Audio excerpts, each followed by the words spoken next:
Hello mga ka-kitchen! Narito na naman ako para mag-share sa inyo na isang Filipino classic na pulburon. Pwede pang pasalubong, pwede rin pang negosyo.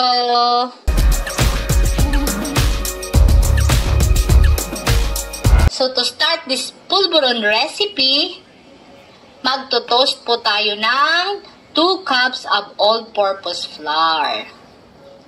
Sa pagtutoast po, kailangan po dito ang tiyaga. Kailangan po natin tiyagain sa paghahalo at huwag po natin titigilan ng paghahalo. Ay nga pala, dapat medium fire lang po ang ating kalan. Naka-medium fire lang nga po ang lakas ng ating kalan. Ayan, kailangan haluin lang ng haluin. Masusubok po ang ating ditong pasensya. Siguro inabot ako dito ng mga 15 minutes. Pag lumabas na po ang amoy ng ating harina, so ibig sabihin yan, at ma-brown-brown na, golden brown, ibig sabihin yan ay luto na po ang ating harina, ang ating flour. At pagkatapos kong i-toast, sasalain ko naman yan o isisift ko ang ating toasted na flour para maging fine ang ating texture ng ating pulburon. Malamig na po yan ha. Ayan. Diba? Parang ang gaan na niya kasi luto na.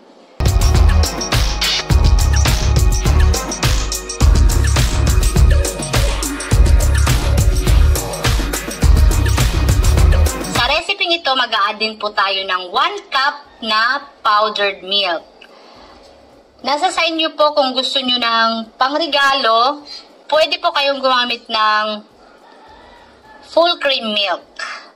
At nag-add din tayo ng 3/4 cup of refined sugar.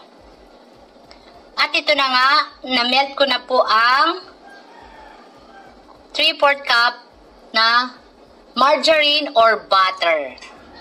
Meron naman po nabibiling premium na margarine.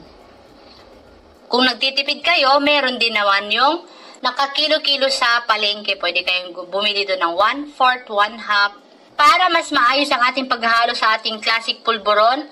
Ayan, ginamitan ko po ng aking lakas ng aking kamay. Nice. Lakas ng aking kamay. Ayan, haluin lang po natin ng kamay. At pag napiga-piga na po natin na namumuo na sa ating palad, ibig sabihin nun ay nahalo na po natin na maigi ang ating pulburon. So, hinati ko lang po ang aking pulburon dyan sa dalawa.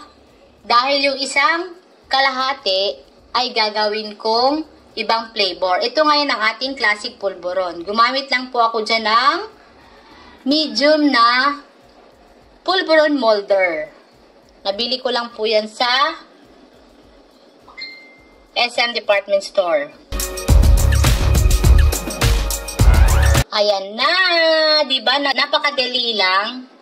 Kung gusto mo na di ka nabibili sa Goldie at saka sa RR, ikaw na ang gumawa ng iyong pulburon!